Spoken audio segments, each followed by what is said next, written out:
Halo teman-teman, balik lagi di channel Sebelum Siang. Oke, kali ini kita seperti biasa mau rakit PC Carry Hore lagi.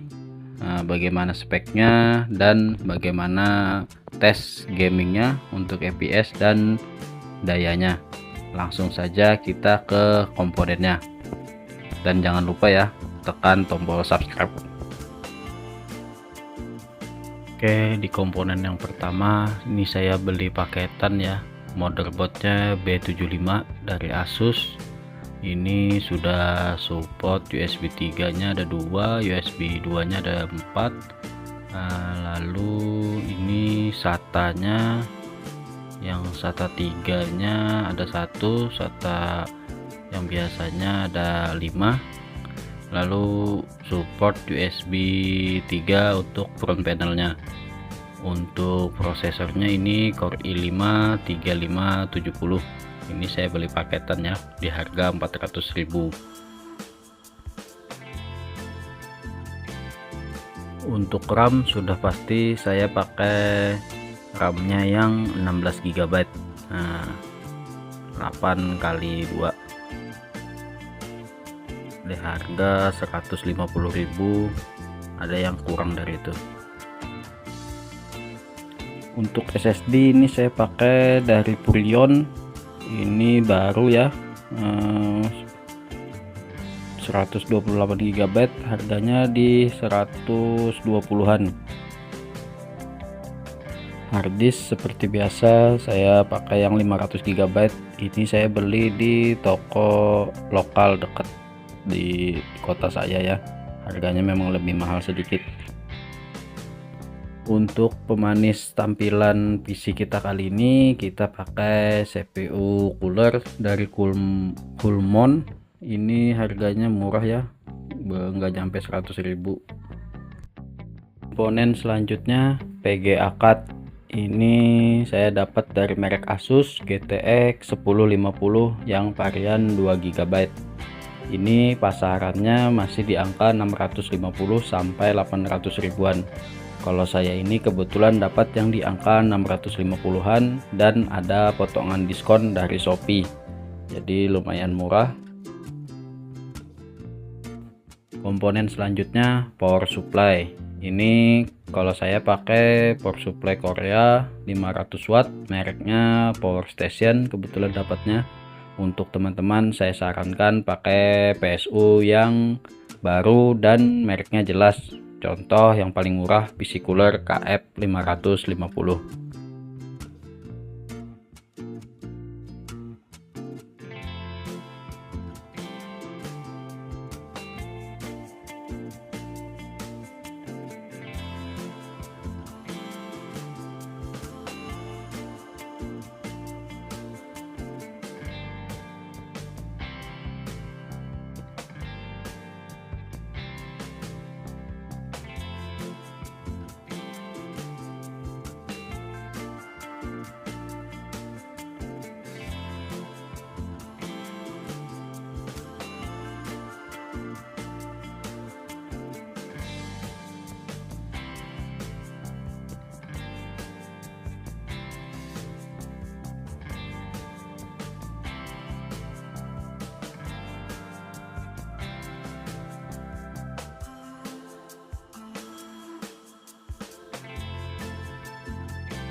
Untuk casing saya pakai casing Raptor Pluto, udah dapat 2 pen.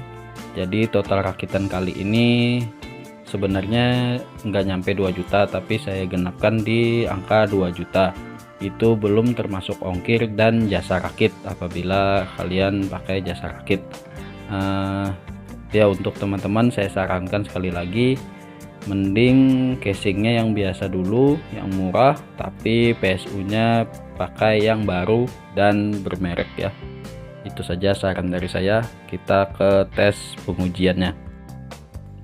Nah ini spek lengkapnya, 4 core 4 thread ya. Lalu kita tes benchmark, dapat di angka sekitar 1440-an. untuk multi threadnya. Lalu di single threadnya ada di angka 380-an ya.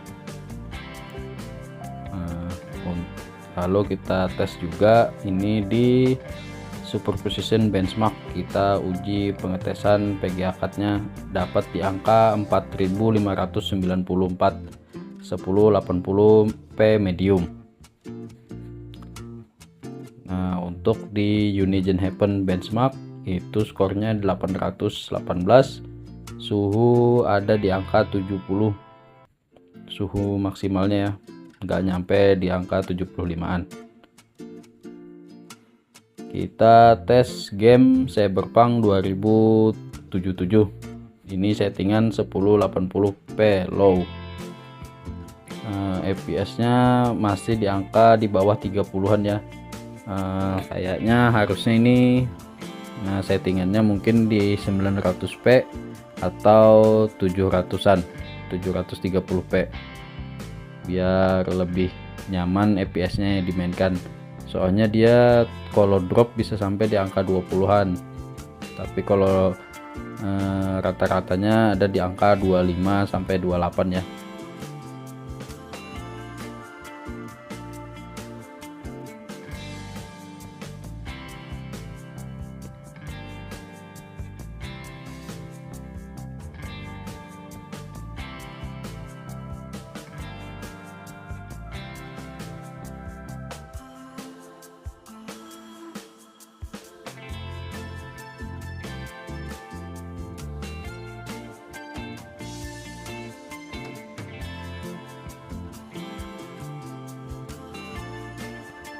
Lanjut ke game Monster Hunter, ini saya juga pernah dimainkan gamenya ya.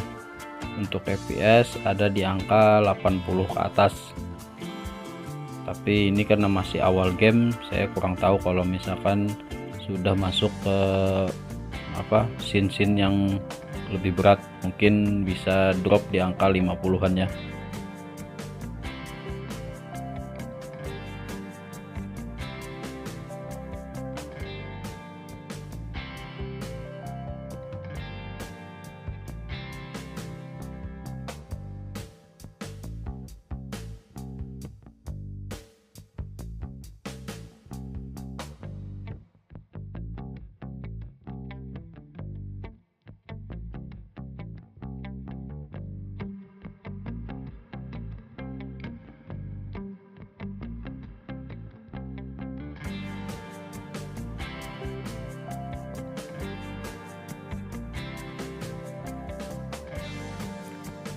Lalu game yang agak berat ini RDR 2, settingannya cuman bisa di 800p low, soalnya game ini membutuhkan PG akad minimal 4 GB untuk bisa memakai settingan 1080p low, minimalnya 4 GB.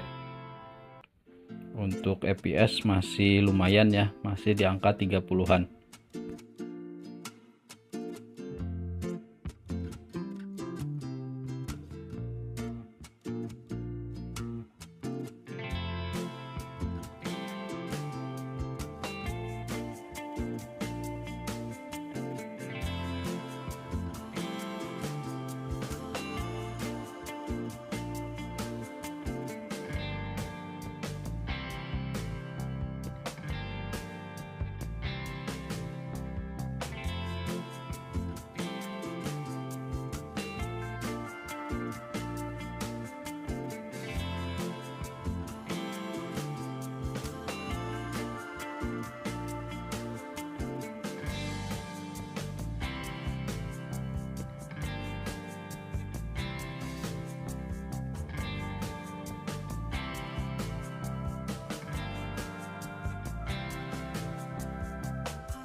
Tidak ketinggalan game GTA 5, Ini settingannya kita pakai 1080 medium.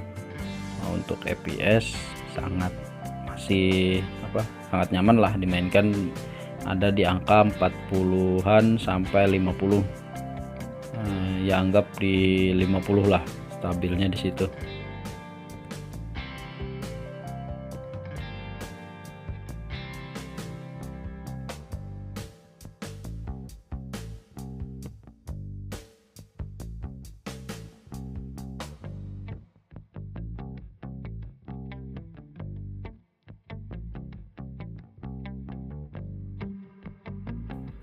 Game terakhir PES 2021 settingan 1080p high.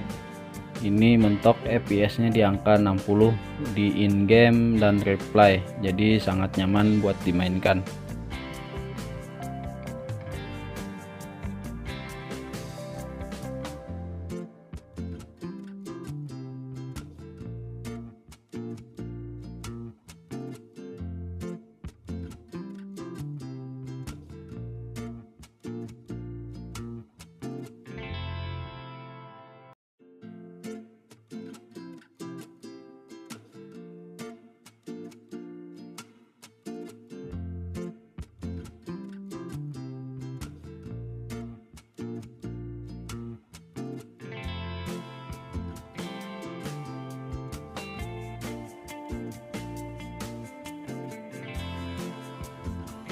Kita uji daya. Nah, ini di posisi idle ada di angka 40-an lah, di angka 40 watt. Lalu untuk full loadnya nggak nyampe di angka 120 ya. Berarti menurut saya PC ini masih sangat hemat daya untuk performa seperti itu.